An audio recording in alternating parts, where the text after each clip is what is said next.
उसकी उद्दंडता को वही रोक दिया था। तभी से वो निरंतर उनके आदेश का पालन कर रहा है। इसी कारण उन्हें अगस्त्य कहते हैं। अगम पर्वतम स्तंभयति इति अगस्त्य। जो अग अर्थात पर्वत को स्तंभित कर दे वही अगस्त्य है। अच्छा? हाँ।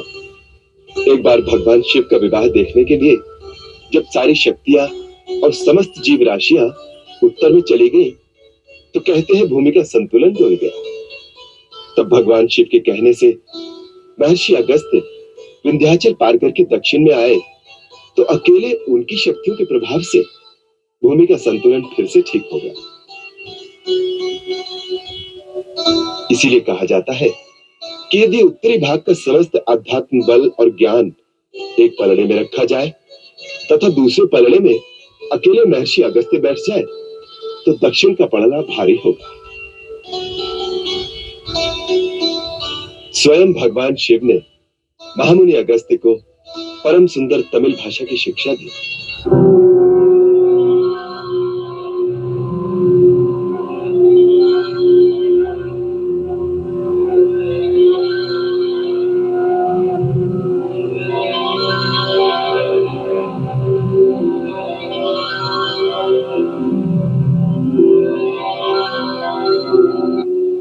महामुनि अगस्त्य ने अपनी मेधा शक्ति के प्रयोग से तमिल को व्याकरणबद्ध करके संसार की श्रेष्ठ भाषा बना दिया। इस संसार को उनकी उत्तम देन तमिल भाषा है जिसमें उन्होंने समस्त ज्ञान समो दिया। इसी प्रकार ये भगवान अगस्त्य ही ब्रह्मलोक से कावेरी नदी को कमंडलू में भरकर ले आए थे जो आज समस्त प्राणियों के उद्धार के लिए गंगा समान ही बह रही है। हे प्रभु, भगवान शिव ने मुझे इस देश में भेजा है। वहां हमें गंगा और यमुना जैसी महान और पवित्र नदी की आवश्यकता है। आप सदा अपने भक्तों पर अनुग्रह करते हैं, इसीलिए हमारी प्रार्थना स्वीकार करें। तथास्तु महात्मा अगस्त्य। लोक कल्याण के निमित्त तुमने जो प्रार्थना की है उसे हम स्वीकार करते हैं। परम पवित्र और तीनों लोकों का कल्याण करने वाली कावेरी हम तुम्हें प्रदान करते हैं।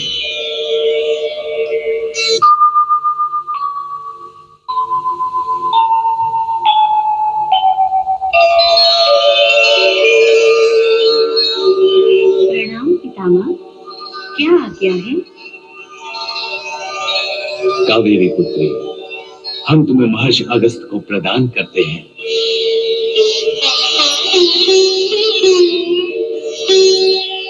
अपने उत्तम जल से दक्षिण को पवित्र और समृद्ध बनाओ। जहां जहां होकर तुम्हारी निर्मल जलधारा बहेगी वो प्रदेश तीनों काल में सदा हरा भरा और समृद्ध बना रहेगा। ये हमारा आशीर्वाद है। माते, आप मेरे कमंडल में विराजमान हो जाइए जिस समय आपको धरती पे ले जा सकूं।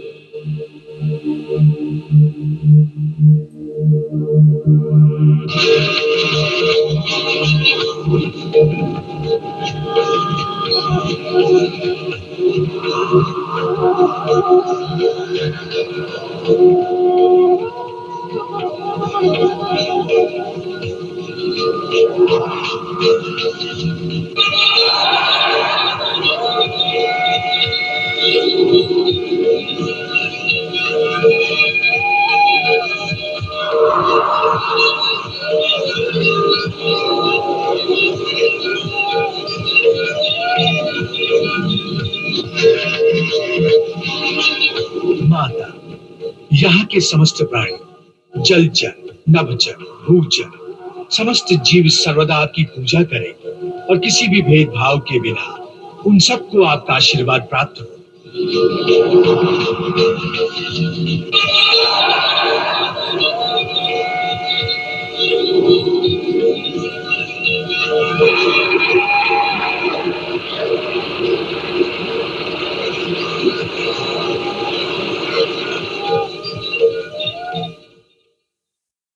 हमारे गुरुदेव के आश्रम में कोई झूठ बोलने वाला, क्रूर, शठ अथवा पापाचारी मनुष्य जीवित ही नहीं रह सकता।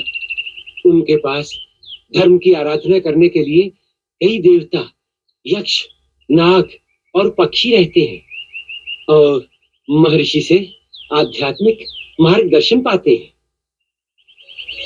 भैया, ऐसी महान आत्मा के दर्शन तो कई जन्मों के पुण्य से ही मिलते होंगे।